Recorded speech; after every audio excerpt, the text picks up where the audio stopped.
Donc la société Palumbo Industries existe depuis 42 ans, elle a été fondée par mon père. Aujourd'hui, elle regroupe 55 collaborateurs. Nous réalisons 12 millions d'euros de chiffre d'affaires, 25 millions de composants mécaniques fabriqués par an, une grande partie dans le secteur automobile, une partie également dans le secteur aéronautique et notre force c'est le développement à l'export puisque nous exportons 60% de notre production. Arvepur nous a permis de réaliser 4 types de projets. Un projet de recaractérisation de machines très anciennes pour les rendre étanches et hermétiques à l'huile. Nous a permis de financer une centrale de filtration et d'aspiration d'huile de nos machines-outils, une centrale de traitement des effluents sur notre ligne de tribofinition et une centrale de traitement des copeaux automatique. Sans l'aide d'Arvepur, nous n'aurons pas fait tous les investissements, notamment la caractérisation des machines, qui est quelque chose de très particulier. Donc oui, nous aurions lancé 1 ou 2 projets, mais non pas la totalité. Nous demanderons tout à fait un accompagnement par Arvepur pour les prochains investissements, puisque j'estime que la protection de l'environnement, c'est un travail quotidien. Nous investissons 20% de notre chiffre d'affaires tous les ans dans des investissements techniques. Et en parallèle, bien sûr, il faut qu'on protège l'environnement. Donc nous solliciterons Arvepur. C'est une philosophie de l'entreprise, c'est même une philosophie personnelle avant tout, puisque moi je suis un enfant de la vallée, donc j'ai grandi ici. Je vis dans ma vallée, j'aime beaucoup la région et l'environnement. Et bien entendu, en tant qu'industriel et chef d'entreprise, j'estime que c'est ma responsabilité, c'est la responsabilité de l'entreprise de préserver l'environnement.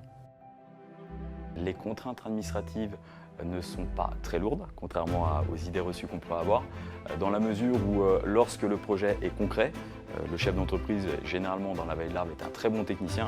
Donc dès que la partie technique est finalisée, la partie administrative se fait relativement facilement. Pour notre part, nous n'avons pas fait appel à des conseillers extérieurs, on l'a fait en interne. C'est moi qui ai rédigé l'ensemble des dossiers, mais ce n'était pas une lourde contrainte administrative.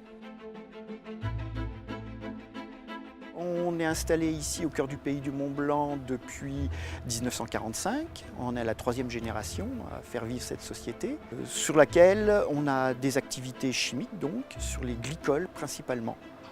Et sur toutes ces activités glycoles, on en a 2 principales, que sont les fluides caloporteurs, qui vont être utilisés sur les systèmes solaires ou géothermiques, avec des chantiers par exemple intéressants comme le refuge du goûter, où on a tout le système solaire du refuge du goûter, et des activités de recyclage et de revalorisation matière, donc des liquides de refroidissement usés, tous les produits qui viennent de l'automobile.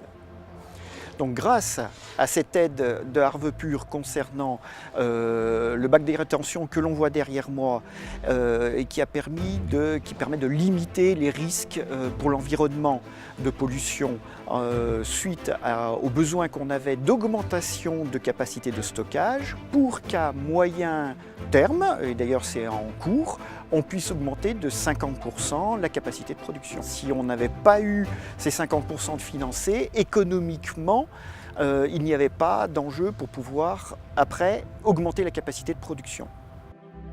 Et étant situé au cœur du pays du Mont-Blanc, il va de soi que PCMB a à cœur d'aller même au-delà de tout ce qui est réglementaire concernant nos activités chimiques, qui souvent ont une connotation un peu dangereuse. Donc même si on a des produits dangereux sur notre site, certes, on va justement au-delà de tout ce que, comme je viens de dire, tout ce qui est réglementation pour complètement protéger l'environnement et notamment Arvepur. L'Arve est à quelques centaines de mètres de notre site. Nous avons des nappes phréatiques sous notre site qui sont d'ailleurs contrôlées tous les ans pour éviter tout risque de pollution. Et tout le personnel est formé d'ailleurs en conséquence. Et c'est un engagement de tout le monde, avec même par exemple un terrain actuellement que nous avons, que j'appellerais en jachère, on a une réserve foncière. On a profité pour mettre simplement une prairie mellifère qui nous permet d'alimenter nos ruches pour avoir notre propre miel pour la consommation de l'entreprise.